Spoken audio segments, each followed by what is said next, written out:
समारोह में आप सभी का हार्दिक स्वागत और अभिनंदन है। आज का यह जो समारोह है वह अंतर्राष्ट्रीय युवा दिवस इंटरनेशनल यूथ डे के उपलक्ष्य में आयोजित है और आज के इस समारोह के मुख्य अतिथि हैं महात्मा गांधी गवर्नमेंट कॉलेज के प्राचार्य डॉक्टर बी प्रभुराम जी। आप सभी से निवेदन है कि जोरदार तालियों के साथ हम अतिथि महोदय का स्वागत करें, अभिनंदन करें। आज के इस समारोह में उपस्थित doctor N Lakshmi, madam Jocelyn, P Harish, Parvati, madam Ramalakshmi, Ranjita, Kaushalya और अपने सभी प्यारे विद्यार्थियों का मैं हार्दिक स्वागत और अभिनंदन करता हूं। जैसा कि आप सभी जानते होंगे कि 12 जनवरी को हम युवा दिवस मनाते हैं, राष्ट्रीय युवा दिवस, और 12 अगस्त को अंतर्राष्ट्रीय युवा दिवस इंटरनेशनल यूथ डे मनाते हैं। मुझे लगता है कि इंटरनेशनल यूथ डे का यह पहला आयोजन होगा महाविद्यालय में। हम लोग उस समय किसी न किसी दूसरे कामों में व्यस्त रहते हैं हर साल। तो बाकी हमारे वक्ता आचार्य जी हो सकता है इस पर विस्तार से प्रकाश डालें। अंतर्राष्ट्रीय युवा दिवस का मकसद ये है कि जो अंतर्राष्ट्रीय संस्थाएं हैं उनके बीच युवाओं के मुद्दों को आगे ले जाना है।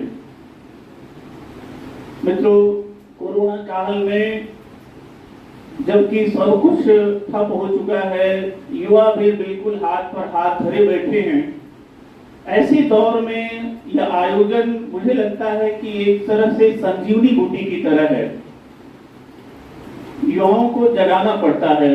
यह मुझे सुबह भी महसूस हुआ। अभी कोस्ट गार्ड का आयोजन था, सुबह 6 बजे मैं गया तो सबको बुला करके बस में बिठा करके कोस्ट गार्ड के आयोजन में भेजना पड़ा, जबकि नोटिस पहले से थी, लेकिन रुचि कम है। लेकिन आप अगर सक्रिय हैं तो आपको बड़ी बड़ी संस्थाएं बुलाएंगी, जैसा कि ममता नारायण के साथ हुआ।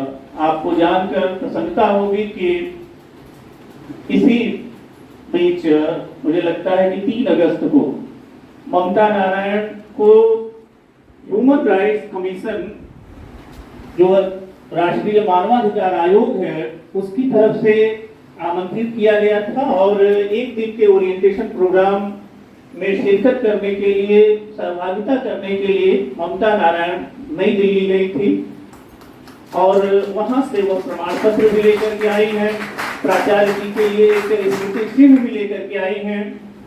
तो हमारे युवा बाहर जा करके क्या अनुभव अर्जित कर रहे हैं, उनसे हमें रूबरू होना होगा, उनसे हमें परिचित होना होगा।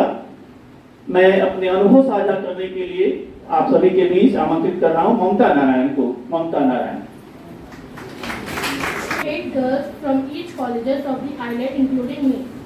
On 1st August, our new NCW coordinator Debulina ma'am explained about this exposure shift for interior parts of the India. After this, we explored each cell of the NCW and we had understood different cells. Functions of NCW, National Commission for Women. Each cell has unique identity and function. After this, we had tried Tamil Nadu cuisine in Tamil Nadu Bhavan. Then we went to Delhi Haat, where we had seen different state arts. On the next day, 2nd August, we met chairperson of National Commission for Women, Rekha Sharma ma'am.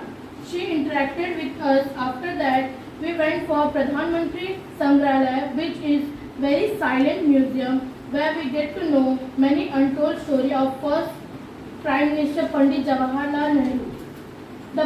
The best part of that museum was to take photographs with our favorite Prime Minister and walk with the favorite Prime Minister, and we went for the helicopter ride, which was amazing, in which we had seen the future of India.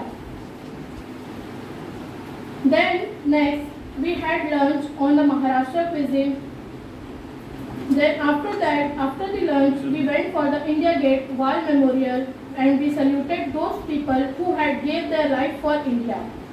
On the next day, 3rd August, we had attended 5 hours of lecture on human rights in National Human Rights Commission, where we interacted with eminent persons from different fields and we asked many queries to them, where we had met with the passport man of India, Dr. Mulle, sir, then we awarded with the certificate. On the next day, 4th August, we visited to National Commission for Minorities, where we had discussion with members of Minorities Commission. Then we went to the historical place made by Mughal Emperor Qutub Minar. We had seen iron pillar and the speciality of that pillar is it get never rusted. On the 5th August, we visited to Parliament Museum where we had seen Parliament Library. Then we had seen whole history of our country, in which Andaman and Nicobar history is located.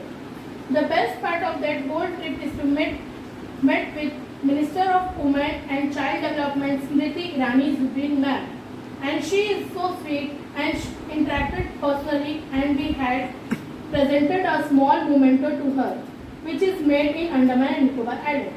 Then she asked to us, have you ever visited to Parliament? Then she had took us to the Parliament to see Lok Sabha and Rajya Sabha, where we met with the Parliament Affairs Minister Prahalad Joshi sir, and then we met with the Honorable Lok Sabha Speaker Om Birla sir, and we met to the Honorable Prime Minister Shri Narendra Modi sir and interacted with him. At last, I would like to thank our principal sir and our teachers for giving me this golden opportunity. Thank you so much.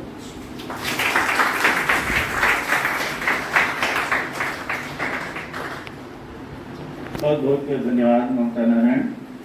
ममता नारायण ने हम सभी को दिल्ली की और विशेष रूप से प्रधानमंत्री संग्रहालय की सैर कराई और बहुत कुछ सीखने को भी मिला। एक बार फिर से धन्यवाद। मित्रों, इंटरनेशनल यूथ डे के अवसर पर रेड रिबन क्लब ने कुछ कंपटीशन करवाए थे, जिसमें poster making competition, creating a world free from HIV and AIDS विषय पर आयोजित हुआ था और क्विज कंपटीशन भी आयोजित हुआ था इसी विषय पर। इसमें कई छात्र छात्राओं ने सहभागिता की थी और अभी प्राचार्य जी उन विजेताओं को पुरस्कृत करेंगे, सम्मानित करेंगे और इस क्रम में मैं सबसे पहले पोस्टर मेकिंग कंपटीशन के विजेताओं को आमंत्रित कर रहा हूं। सर, आप आए और विजेताओं को पुरस्कृत करें। और इसमें सबसे पहले मैं आमंत्रित कर रहा हूं निकिता मिस्त्री को। निकिता मिस्त्री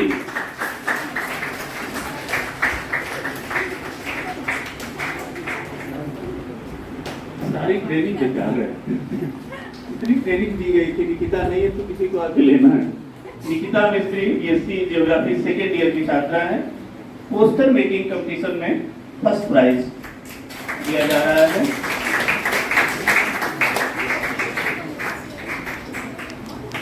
सेकेंड पोजीशन पर थी B Vidya Kumari, BA economics first year.